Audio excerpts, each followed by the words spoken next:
This is a long weekend, so probably for many the travel started already. So what is the plan today? Today we do, well, in the morning we will talk about one of my favorite subjects, some product bounds, but now really, well, about complex and real numbers. So characteristic 0, what is there, what is open. Then in the afternoon, I think it's in the afternoon, my second, is it? Yeah, I think. Yes, so then I will show you examples to the so-called polynomial method, which became very successful on various fields. That's a simple technique and still was strong enough to attack quite a few famous problems lately. And of course, in the history of mathematics, similar methods were used earlier with success. So this is definitely an important thing I want to talk about. That's also very geometric. But our first task is, so we already had bounds, and this was one of the leading examples for applications, how to use geometry in arithmetic settings. So just a reminder, this is a conjecture of Erdős and Szemerédi. And their original conjecture was that if A is a subset of natural numbers, and it's a finite set, then either the sum set or the product set will be very large. So the conjecture is that this is 2 minus epsilon. You can't really expect C times A squared. If you just take the integers from 1 to n, well, the sum set will be n, so that's very small, or 2n minus 1. But the product set won't be really quadratic, so it's kind of a little bit of number theory that if you see the numbers which are actually products, so you see the numbers up to n squares, which are products of two numbers smaller or equal than n, then that's not n squared, it's n squared over the power of log. So something is there, that's for. So this is the conjecture. In the same paper, they formulated several other conjectures. First of all, they said that, so this is the conjecture, this is the original conjecture. But what happens if A is real? Does it make any difference? Well, in some cases, in our techniques and attacking this problem, it does, so far, but it's not known. Or complex, I think they even asked this one.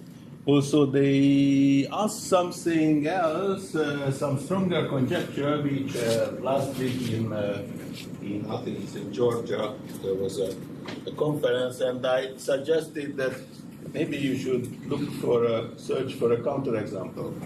The conjecture, the stronger conjecture is that now you take the k-fold sum.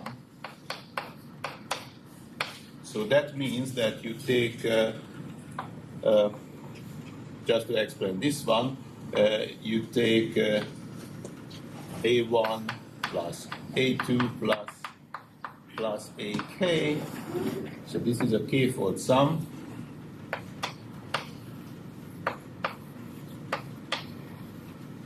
AK, where those numbers are,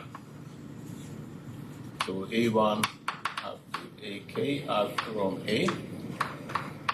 So you take all k tuples and you take the sum, and you can guess what is the product set then. So the same thing, but with product. So this is also k-fold, but it's product. And even here, you can, well, they conjectured or asked, I don't know if they strictly conjecture, but this is a question. If this is larger or equal than a to the k minus epsilon. No. A to the 2k minus epsilon. Am I right? Yes. No. No.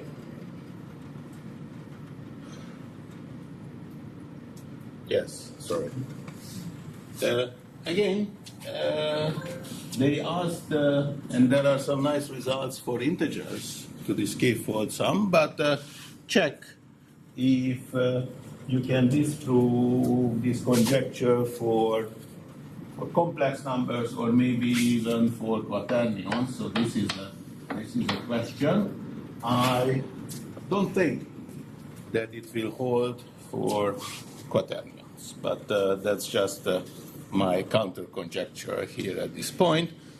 And now I'm kind of brave enough to do such conjectures because there was another conjecture, a stronger conjecture, which very recently we disproved. So I'm not sure that if we will have time at the end to talk about that, but there is this paper with Noga on the archive now on Ruja. It's a very recent thing.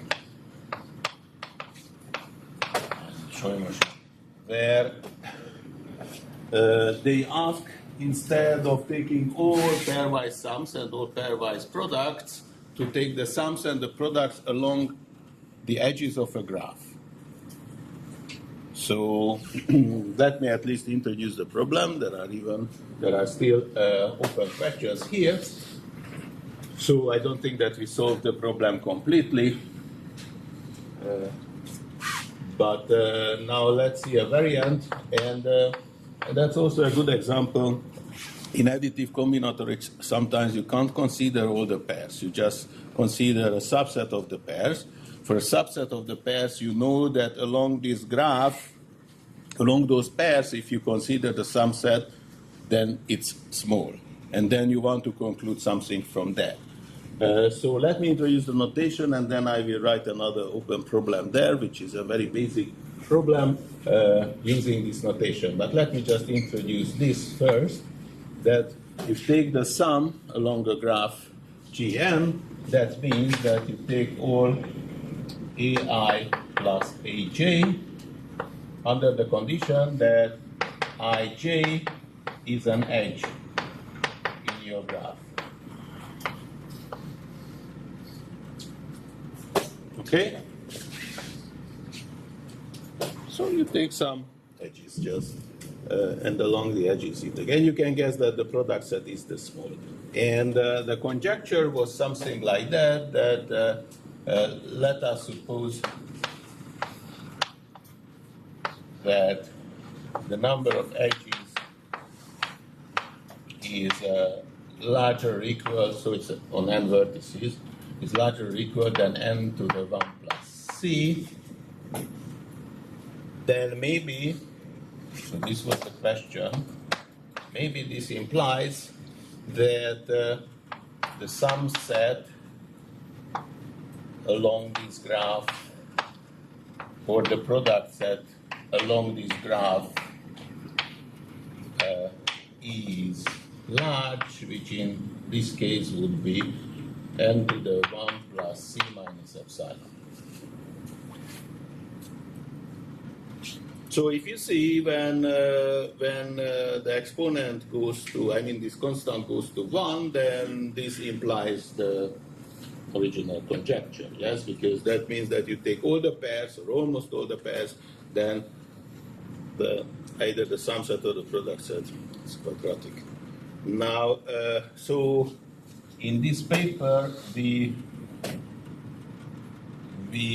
prove that this implication is not true in general.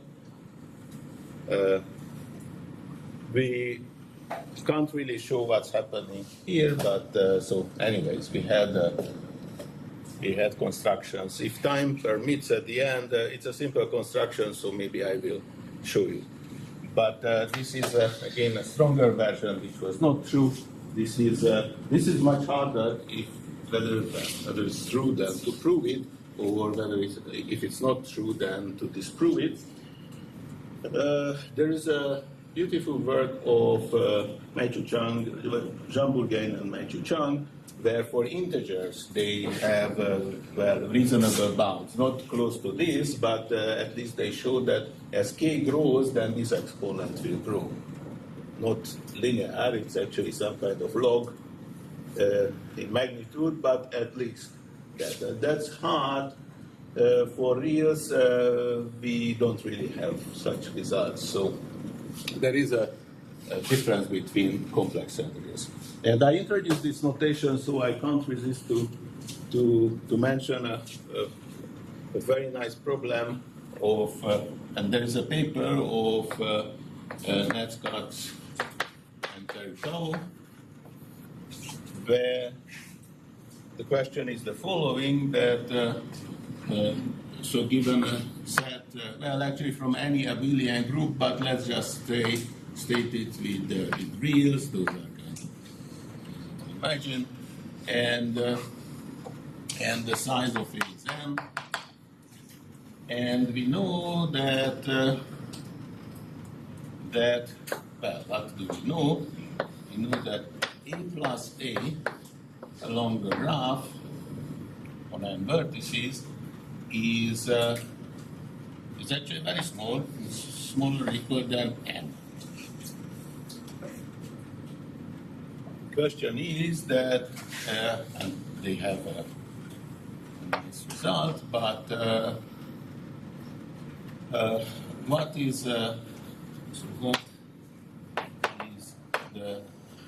least C, which implies that if the number of edges of Gm is larger than n to the 1 plus c, then the difference in minus a along this same graph is much, much smaller than n squared. So much, much smaller, that means that if you go down enough, I mean, if you reach a certain density with the edges, if C is, I don't know, I won't state the quantitative statement here, but if you choose a C, which is, well, if you choose 0.4, for example, then this will be 1.7 something, okay? So this is a very basic question, and this really belongs to additive combinatorics. You know that the sum set is small along the graph. So for many pairs, you have many pairs where the sum, if you take the total sum set, is small. For the same set, take the difference. Unfortunately, it can be very large. And for some applications, you want this implication. So basic question, very nice. If you check, I don't remember the title, but probably at one point. So this will be also, well, in my plans, this will be also part of the lecture notes, not the ones what we have right now online, and thanks again for doing that. But as you probably know, it is expected that I'm going to complete a lecture note. It will contain much more than what we even mentioned here, and hopefully it will be a good tool for you and for others to deal with simple problems on this field. So simple problems. Let's see a really simple proof, which gives you a relatively good exponent for the sum product problem. So we continue the sum product problem here. And our task is to prove the bound, which is not the best bound at this moment, but almost. So a plus a plus a times a is larger or equal than, so a is now, for this moment, let's say a is a subset of reals, finite subset of reals, then a cardinality to the 4/3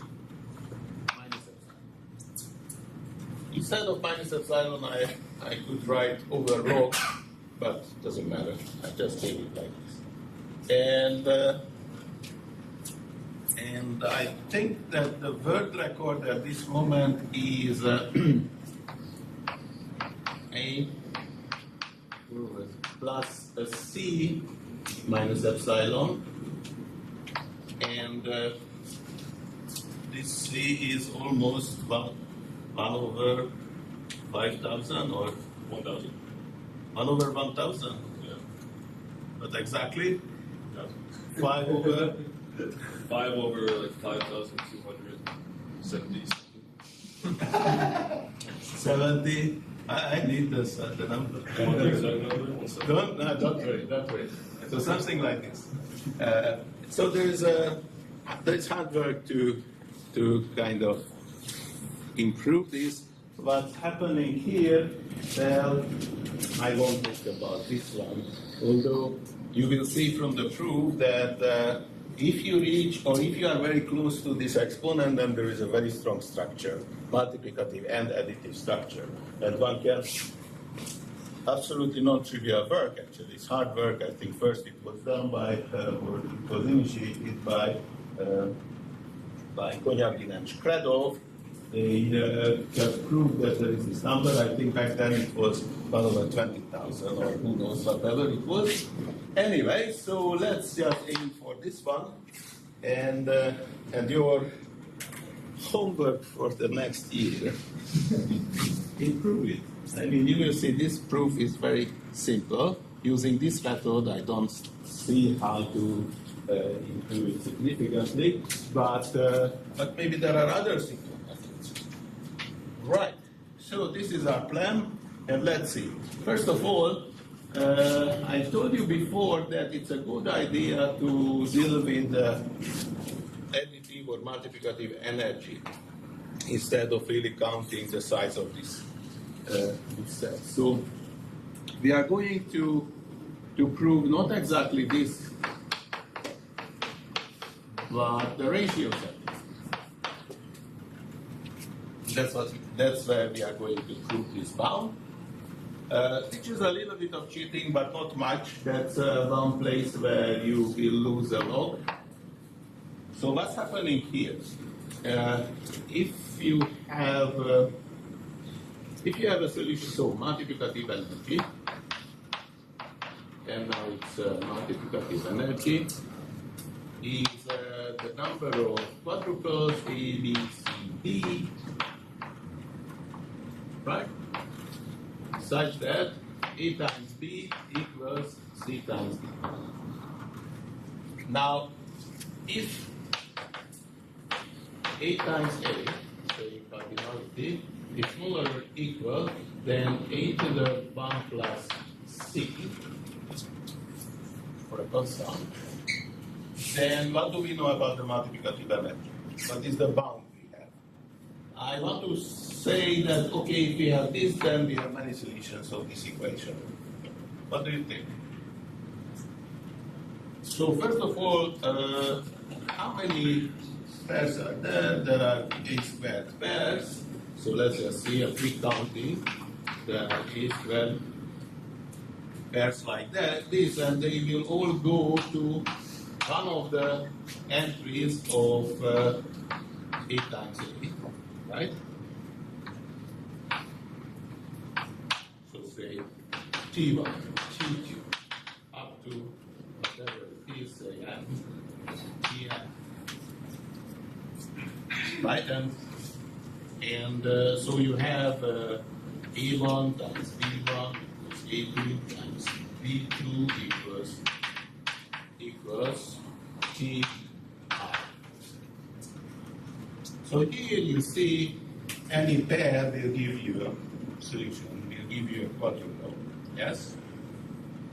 So contributes, every pair here contributes one entry for the multiplicative energy. And now it's just Cauchy-Schwarz, it's just to see that it's minimal if those entries are equally distributed. If there would be one entry with many, that would, we take the square, so that would that would just increase this amount. So we can say that in this case, so this implies that the energy of the multiplicative energy of A is at least what? So let's write. We have, let me use n squared pairs, and we distributed them into m. Well, that's into A times A classes, and everywhere we took the square of them. Yes, and that happened in every class. So this is the Cauchy-Schwarz inequality to say that, okay, so the additive energy or multiplicative energy is larger or equal than A to the 4 over A times. Okay? So that's a measure, and the good news is that the number of such quadruples is the same as the number of these quadruples. And so if we count the ratio, or if we switch to the energy, then counting the ratio or counting the products is the same. At least when we deal with energy. So we will deal with this model. Why? Well, the geometric view, as always, or as several times, let's see the Cartesian product, this times A times A. Now, by routine, we would like to draw those slope negative one lines, but those lines in this case would represent the sum set, and we are interested now about the ratio set. But what is the geometric meaning of the fact that the ratio set is small? Yes. Still, I want to use lines. That's why I actually switched from product to ratio. The fact that the ratio set is small, so let us suppose that this one is small, means that you need only a few lines, relatively few, if the ratio set has whatever ratio set is.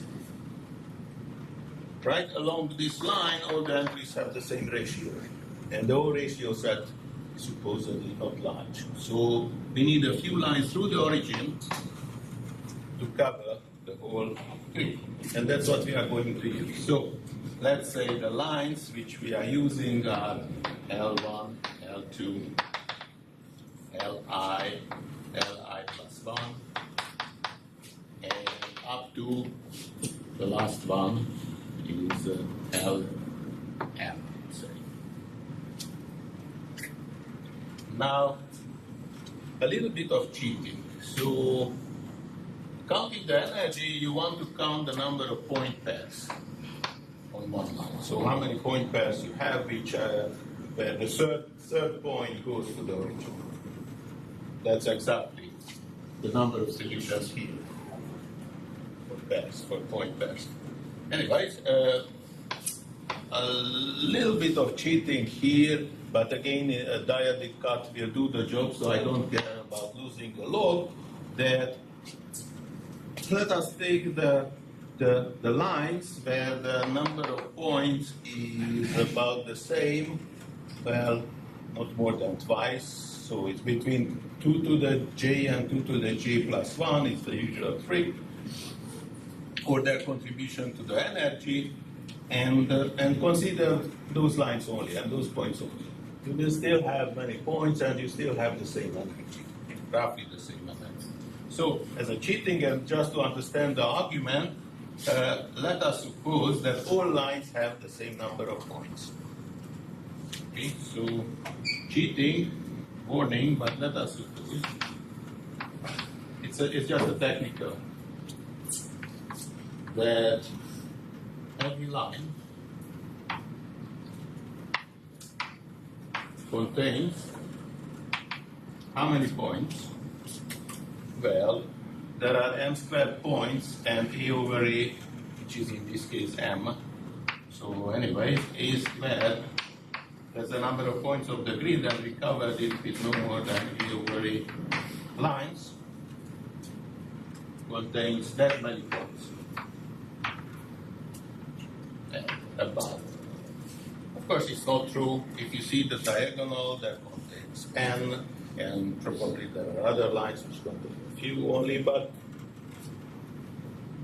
still, you can do this averaging and you will lose a low fraction of points, and that won't affect anything in this counting. Okay, so we are here. Maybe one note when we switched, geometrically, when you say that the product that is small, that means that you need a few hyperbolas to cover the whole grid, yes? This is a hyperbola where x times y equals a constant, right? And you need only a few values to cover the whole thing. And what we did here is that if you take 2 points on a hyperbola from this form that y equals some constant times x, if you take 2 points from this hyperbola, and you see it's a Cartesian product, so those 2 points are also here, extended to a rectangle, and take the other diagonals, other points, then those points will go through the origin. So that's exactly what we did here, but geometrically you can still connect hyperbolas and lines. And you can do such tricks. Those might be important if you want to use similar techniques over finite fields, which is then it makes a difference. That's what we did in an early paper with Jozsef. Good. So we are here under this assumption. Now we know that the property that the product set is small means that you need relatively few lines through the origin to cover the whole grid. It's time to see something about the sums. So here is Li, and here is a consecutive line. They both have that many points, or about that many points. And we will do this with all consecutive pairs. What we are doing now, what do we do? Choose one point, consider it as a vector from the origin, like this. And choose another point from the other one. Okay? And take the sum. So, parallelogram rule, the sum will be some value. How many entries will be there? Take all of them, so all together, first of all, linear algebra, those are two linear independent vectors, so if you take one here and another there, that's a unique point. Yes? From this point, just drawing a parallel line to this one and to that one, you can recover by the parallelogram rule where this thing came, where this point originates from. So in this way, like these sums, so here we have V plus W, this is V and W, all those points. How many? I just said that they are all distinct, so we know that the number of points here is A to the 4 over A over A squared, so the square of this one, right? For every point here, you choose any other point there. Very good. So, and you do that every time, for every consecutive slice. So what will be the size of the union? So please note that those are disjoint slices, so I never counted the same point twice. So the sum altogether, so I continue here, that maybe even from there you can see.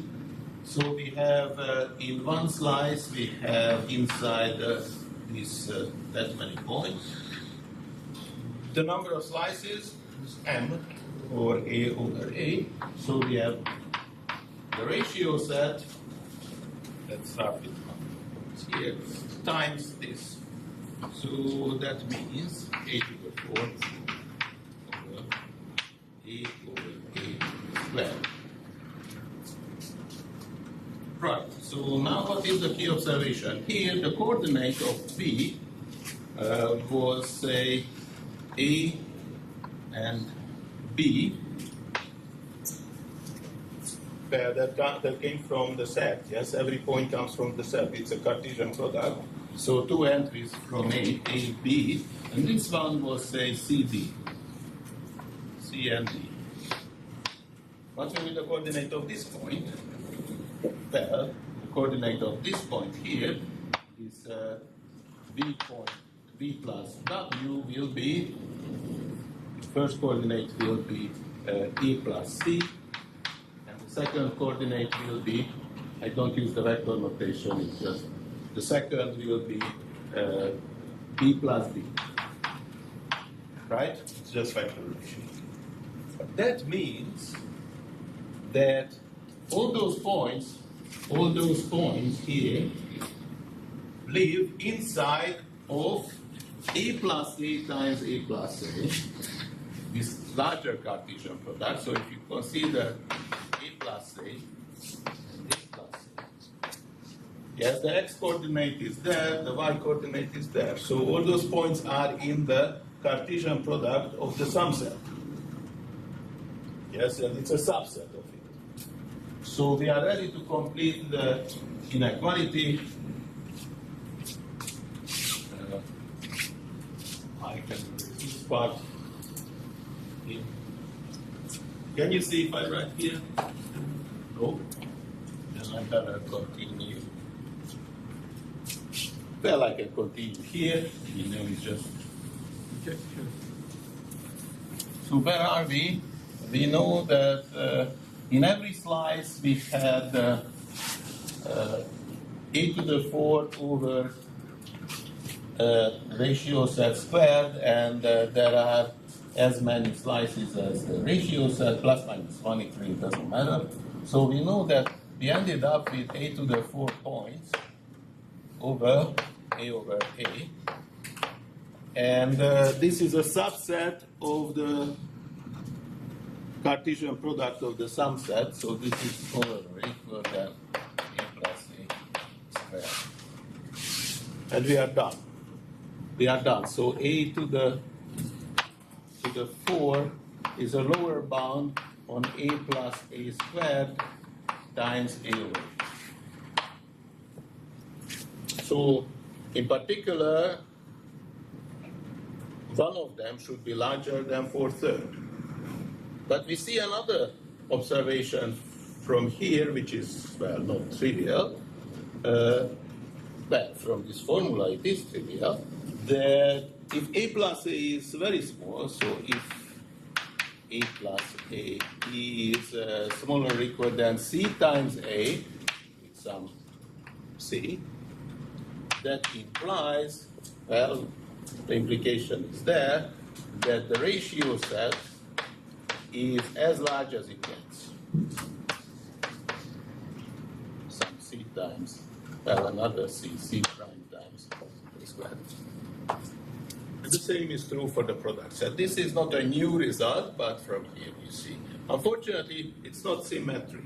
So in the other direction, you see if the ratio set or if the product set is very small, then the best what we see here for A plus A is just A to the 3/2. And it's an absolutely non-trivial task. However, there are results to improve this 3/2 bound in the case when the product set is small. When the product set is very small, I don't know if you remember, we handled that case. What can you say? What was the tool we used? Subspace theorem? We had the subspace theorem. This was an example when we used the subspace theorem to show that, if the product set is very, very small, then the rank of this multiplicative group which contains it is small, and we can use some heavy tools like a subspace theorem to prove that there the sum set is very large. But unfortunately, that proof works only for very small product set. If the product set is larger than some log n times n, if n is the size of A, then suddenly that method collapses. It's not known, it's not known only for integers that there is a polynomial relation between, you go from square, suddenly for reals it jumps down to a little bit above 3/2.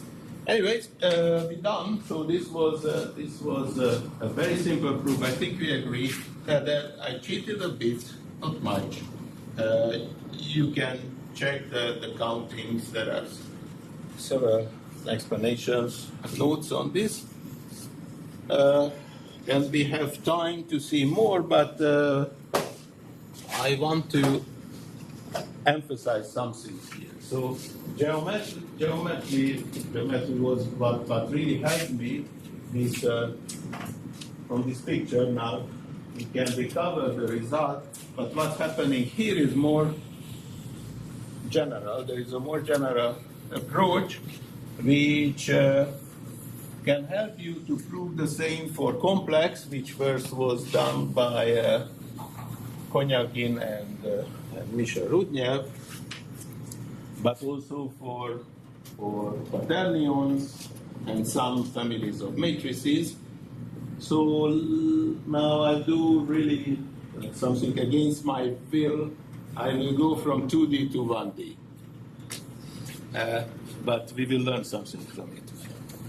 So let's do the following. Let's just list the ratio, the entries of the ratio set. So here we have, say, R1 in an ordered manner, so as increasing R2, R3, up to Rm, where Ri are from the ratio set. Okay? So I just listed them. And therefore each Ri, say here's Ri, here's Ri plus 1. You can list the ways we can write them. So you can write Ri as A1 over B1 and A2 over B2 and I don't know, AS over BS. There are certain ways to do that, and here it's C1 over D1 up to CL over DL, right?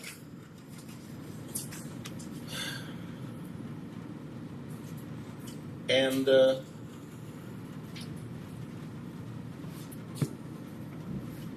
what I want to do, I want to write here a formula which is between them and depends on additive properties only, and on a way that they are all distinct. So it's actually a translation of this one, but let's see for, if you see the number A1 plus C1 over B1 plus D1, or to that end, well, it doesn't matter what is the index there, then I claim that this number is in between. Why?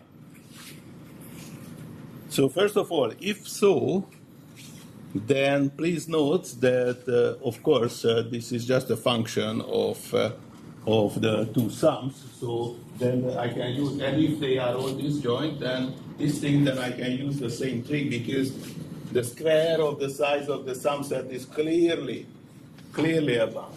So now I can continue my coffee, because I hope that you will answer, why is it in between?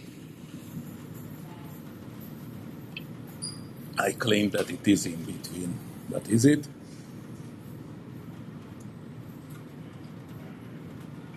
And who sees that? And what is how to prove it? Well, we have to prove it. The picture. The picture? Where is the picture? On the right side. Ah, that's geometry. Okay, yes. So the picture actually shows, but let's not use the picture, arithmetics. I can do it by algebra. Then please do. So there are things, and that's the point. So I didn't want just to repeat it. I wanted to emphasize something here. So this is a weighted arithmetic mean. That means that what you have here, this number is some alpha times A1 over B1 plus 1 minus alpha times C1 over D1. Our only task is to find alpha and beta, and alpha. No, our only task is to find alpha. What is alpha?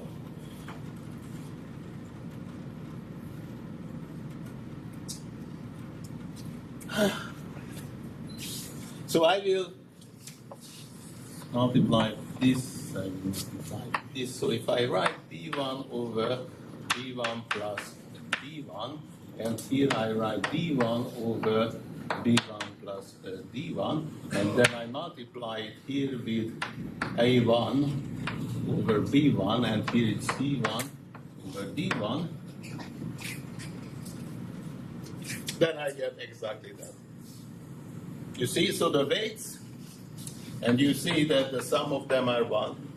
They are non-negative, or let us suppose, actually from the picture, I assumed already that A is from the positive part of the wheels.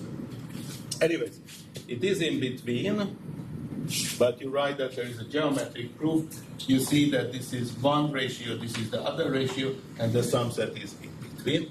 So there's a geometric proof, but this is just the weighted arithmetic mean. Why am I saying that?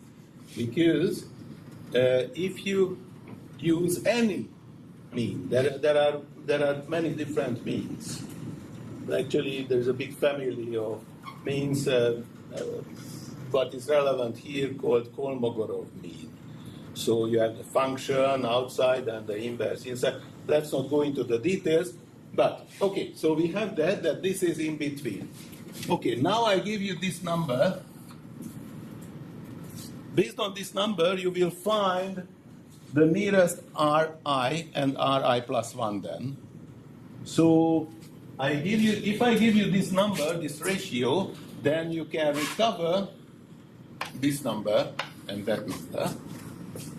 And if you also knew what was the sum here, then you can recover all the numbers. So it's unique. That's what we just proved now. So, and separated. So it was important that in between. And now this idea works for other means. This was just the weighted arithmetic mean. But you can do other things. And the real challenge, which might help to improve this bound, as I said, this was not symmetric as we saw it from the formula. What if I list you the sums? If you have here the sum sets, instead of ratio, you have the sum sets. S1, S2, S, whatever. Okay.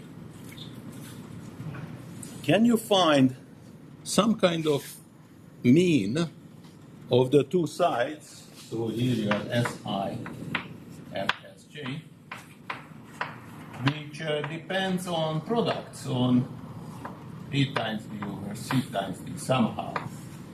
So you have, okay, so this is A plus B, and this is C plus D. Can you find some function which moves here something, some entry which depends on AC and BD only? And you also need that if you know AC and BD, then and this function is unique. So if you know A plus B, C plus D, and AC and BD, then, well, so from the function you should be able to recover the value. Do you understand what I ask here? So I don't know, I wish there would be some geometry which explains you what's happening there. This was a geometric explanation of what's going on, and we had this formula where the ratio and the sum were very asymmetric. If you had the other way around, that would give you a huge improvement, and in particular it would touch this range where we don't know anything, when the product set is small but not very small. So your task is to do something similar but for the sum and the product. The other advantage of this view that actually what you need is some kind of neighborhoodness. So if instead of real numbers where you have this nice ordering of the ratio set, you have complex numbers. And the complex numbers, of course, we know that they anywhere. So this is your ratio set, your Ri and Rj are here. You can still use geometry, you can still take the nearest neighbor. And the interesting thing is that because it's such a kind of arithmetic mean, but now for complex numbers, this won't be far from them. So you have all those numbers, the a plus c over b plus d, as complex numbers here somewhere. And you can repeat the same argument. Here? I mean, you have to check what's happening when you do that with complex numbers, but that's what's happening. And not only for complex numbers, but for a certain family of matrices. So automatically there you have this fourth bound. I don't see other ways to prove it. Right, so that was some product for what I know, this fourth bound, and I still have time to explain, to say a little about this construction, what's happening here. Still open. So this implication is not true, and for that we have constructions. Can I ask a quick question? Yes? Is the ordering or the labeling of the elements of A fixed at the beginning? So you have A1, because this seems to depend on the labeling of some sort of. Your graph has the same, I mean, the vertices are labeled, and the graph is only connected to Vi and Vj is an edge only if, if it's an edge, then you consider Ai and Aj. So you have to keep the same labeling. But it's a good question if you have a set and you change the graph on the same set. Is it different? Yes, it will be very different. So the first, the easiest thing to do here, the first step is to come up with a geometric observation. So if we switch in this conjecture to a ratio set, then we will see there's an easy construction which gives you a counterexample to this. So our task is to, let me formulate it in a more general way using energy, additive and multiplicative energy. You are interested about finding a set where along many edges you have a concentration of the additive and multiplicative energy. In this sense, well, we were not aware of that, but Balog and Woolley already had some related research and some, so a construction which is somewhat similar to the ratio construction what I have here. It didn't really touch the product set. So, as always, it starts with geometry, and it's somewhat similar to that. See, let's consider a three-dimensional grid, B, B, C. So here we have B times B times C. Okay, it's our usual friendly Cartesian product. Now, no matter what kind of sets be placed here. If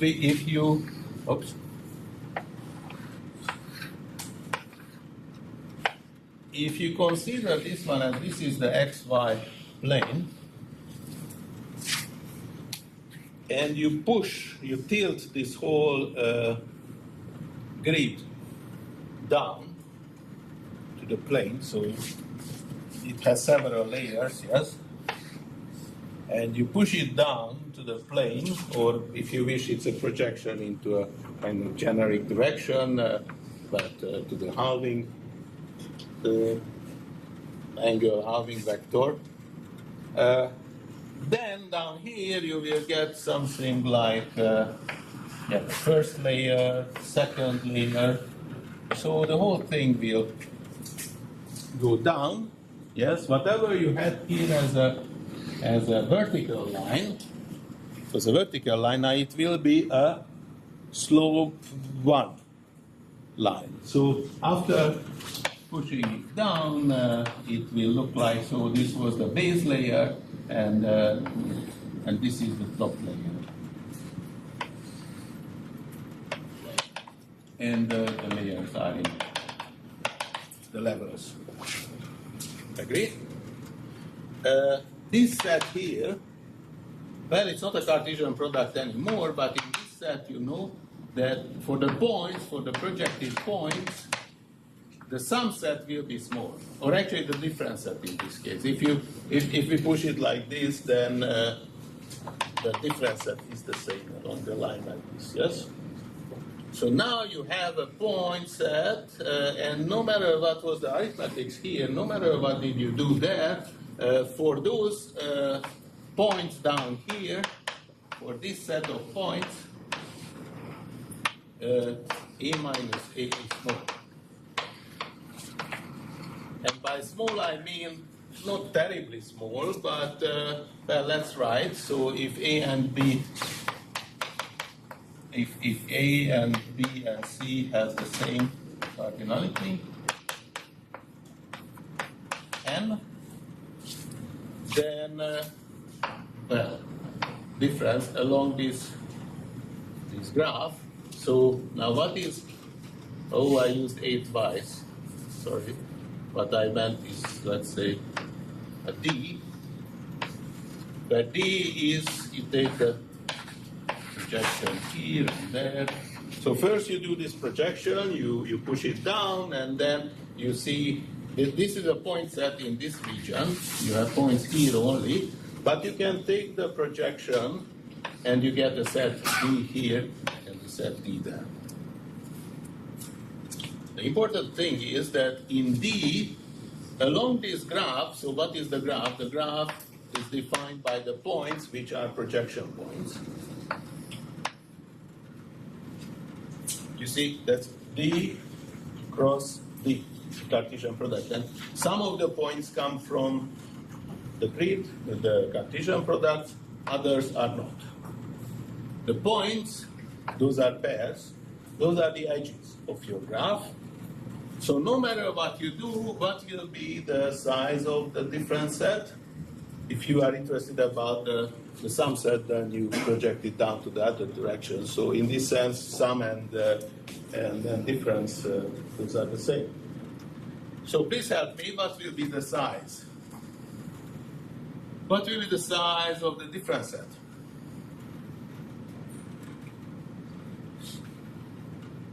What do you think?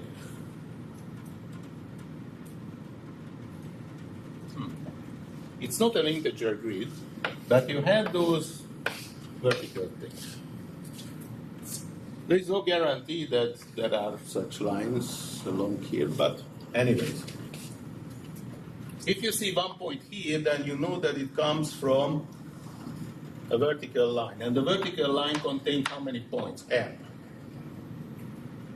So it's the number of points here, which is N cubed. Yes, and for every point, the multiplicity is at least n. Good, let's just stay here for a second. it happens, and we will see. So it's a good sign, yes. If some entries have high multiplicity, we will use those. I mean, for differences or for sums. If some sums have high multiplicity, that in the graph we will use them. The only remaining part is to guarantee that along the same graph, the product set is also small. Or for us now, the ratio set is also small, right? But I said that it doesn't matter what is the structure of those sets, we have a reasonably small difference set. Because every difference has a power of n multiplicity. Now, exactly n multiplicity. So what would you do here? Now choose your sets, A, B, C. So I want that the ratio set is small. This is the meaning that the ratio set is small. So if, in general, here in this big cube, the ratio set is small, then after projecting it down, well, whatever was here, through the origin, it's still there. You see? So if you need, I don't know, m lines to cover all the points through the origin of this three-dimensional grid, then you don't need more. You project it down, and those lines still cover the whole set. And this will take care of the ratio set. So what would be your choice for the sets, A, B, C? Choose a geometric progression. So here we have just 2 to the n. And A equals B plus C.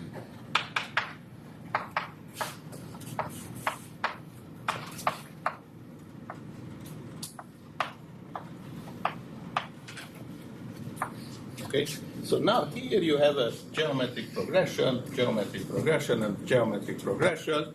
So a typical line here also has about n points. So the sum set along this graph is relatively small. The product set is small. So let's just put everything together. What is the size of this projection? Well, if you see in the projection, we had, so we push down this thing. Typically, n point will arrive to the same place. So we have n squared points here. N squared points there. What is the size of this graph? The number of edges. Well, it's the number of points of the original thing. Every point is now an edge. It's n cubed. So we have n squared edges. N cubed edges. N squared vertices. N squared times n. Yeah. So n squared vertices. N cubed edges. The only question remains in the remaining 1 minute. What is the size of the product set and what is the size of the sum set? Along this graph. I'm really confused right now. So what is this graph GN? Is it the original graph on the cube? So the whole thing goes like this. Right now, take a geometric progression. And that will be ABC. Okay, every point of this three-dimensional thing has the form is 2 to the I, 2 to the J, 2 to the K. Right? And what I said that let's push it down so it arrives to the plane, and there will be all n cube points like this. You can write it formally if you wish. So, but is it clear what's happening? It's a projection. You have, you choose a direction down to the plane, and you project everything down along this direction. Yes? You have, the base is where it was. The second layer here, this square, arrives here. The next one is here, and the last one is here. This is the top as arrives, yes? Now, when you see the projection, this will be D, this will be the set D. It's the same in this direction and that direction. This will be your set D, right? And every point, when you project it down, there are n others which came to the same point. Yes? Because that's a Cartesian product. So that was orthogonal. So that's why we have n squared. Because there are altogether n cubed points, but n of them are orthogonal. I mean, go on a line which is orthogonal to that point. So our set will be D, okay? N squared points, that's what we have. The edges of the graph, because I'm interested about sum and ratio along the edges of the graph, are the points which are projection points from the grid. So there are n cubed points. Okay? So we have n cubed edges. What remains is to check the size of the product set and the sum set, or in this case the difference set, along the edge of this graph. So edge of this graph, that means that it's a point, it was a point of the grid, and we know that every entry, every point has n other points sharing the same difference. They were the vertical lines. Now they became slope 1 lines. So the question is that what is the size of the sum set? It's n squared. And what is the size of the ratio set? It's also n squared. And the number of edges is n. So this is the kind of first version. I wanted to use geometry here. If I just write the counterexample we had for the sum product, that's actually much easier to follow, but I wanted to give you this geometric view of the problem. You can do that, you just consider this type of numbers up to n, where, I mean, this type of numbers, let's see, not for, we can define it for rationals and you can extend it for integers, where u, v, and w are primes. And I will use some of your time. Maybe in the next lecture I will be a little bigger. I see that maybe that caused a little bit of confusion, although yeah, you can check the paper and it's written there formally. I wanted to show you where it comes from. It comes from three-dimensional geometry. But let's see the arithmetic construction. So consider all those numbers where u and v are smaller or equal than n to the 1/6, and w is smaller or equal than n to the 2/3. I think it will work up to n. Yeah, and just for the sake of simplicity, suppose that those are prime numbers. And two are connected, so what will we connect? So, well, first of all, please check that it's about, the number of vertices is about n. Yeah, I don't care about logs. So if you consider prime numbers only, then you lose some logs, but let's not worry about it. Okay? This is a set. This is a well-defined set. And those are the vertices. All what I have to define now are the edges. And I will connect two if they have this form. So I have u, w. Maybe you can see that. Yeah.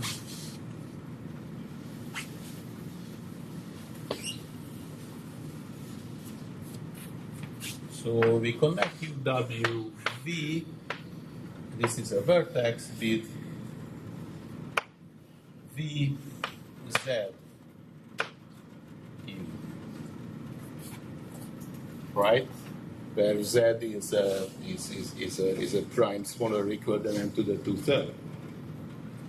So we have n vertices. How many edges?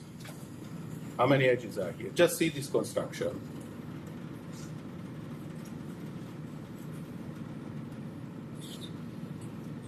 Yes, we have. 10 to the 3 half because we had 10 to the 3 half here. Ah, come on. You can choose U, V, and W freely, and then for that you can choose Z also freely, right?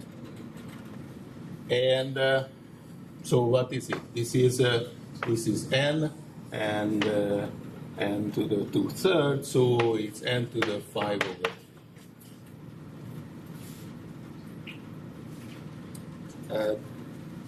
I completely lost you now, or you are just... I can't lost you because here is the definition. I have those numbers. Just really slow, Sorry? just really slow, that's all. Well, I'm also really slow, but let's just repeat because there are 2 steps, and losing the audience in 2 steps in the definition, that's not a good sign. So I consider all those fractions, okay, u times w over v for all u, w, v triples, where those are, say, prime numbers, and u and v are smaller or equal than n to the 1/6, and w is smaller or equal than n to the 2/3. The first claim is that I have about n of them, right? So, well, here you have n to the 1/6, n to the 2/6, this is n to the 1/3, times n to the 2/3, that's n. So far, so good. The number of vertices is n.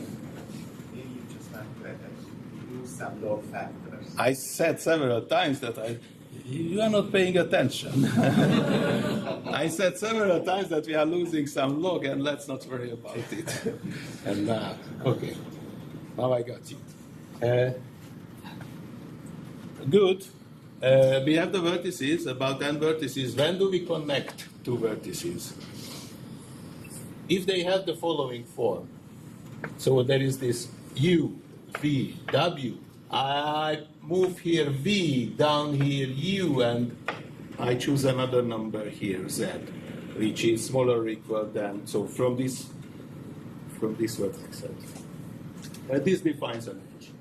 And I asked that how many edges are there. That was probably the point where I lost you. Let's see. You choose freely a U and V, that's n to the 1/3, yes. So I choose a vertex, that's n.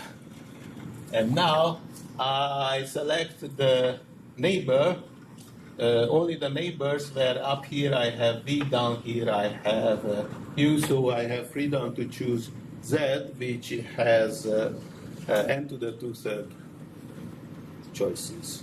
So the number of edges is n to the 5/3. I can continue from here. Badly over time, but yeah, I will make it up. I want to complete it. So what is left is to check the size of the product set. Okay, let's do it. But please help me. I want your attention now. Along every edge, what will be the product set here? It will be W times Z. This will be the product set, right? That's n to the 4/3. Yes? Because there are n to the 2/3 such numbers, and I take all the pairs. Now here is the hard part. We have to deal with fractions.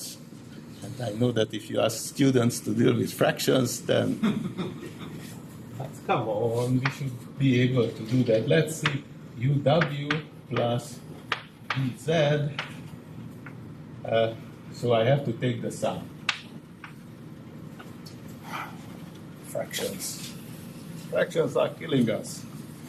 But, let's see. So this will be U plus V here, and this is U squared W plus V squared. Did I make a mistake already? No, downstairs.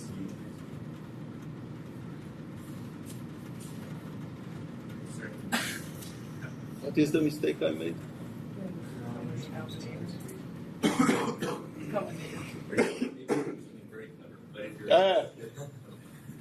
Fractions. Of course. Poor students. Right. So what happened here? We know that the number of such things is, well, what is it? It's not more than n to the 2/3, right? 1/3. So u times v, yes, it's the possible number of pairs is not more than 1/3. Yes. How about on top? So what is the size? Here, this is the point where we bound with the size.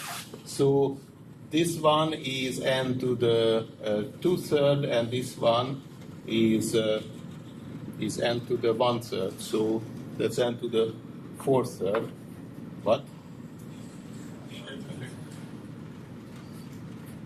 What is it? It's n. Brr. And that's also n to the 4/3. So we have n vertices, n to the 5/3 edges, and n to the 4/3 sum set and product set. So it disproves the conjecture, and we are all very tired. Eva, what did you give the guests yesterday? Okay, anyways, thank you very much.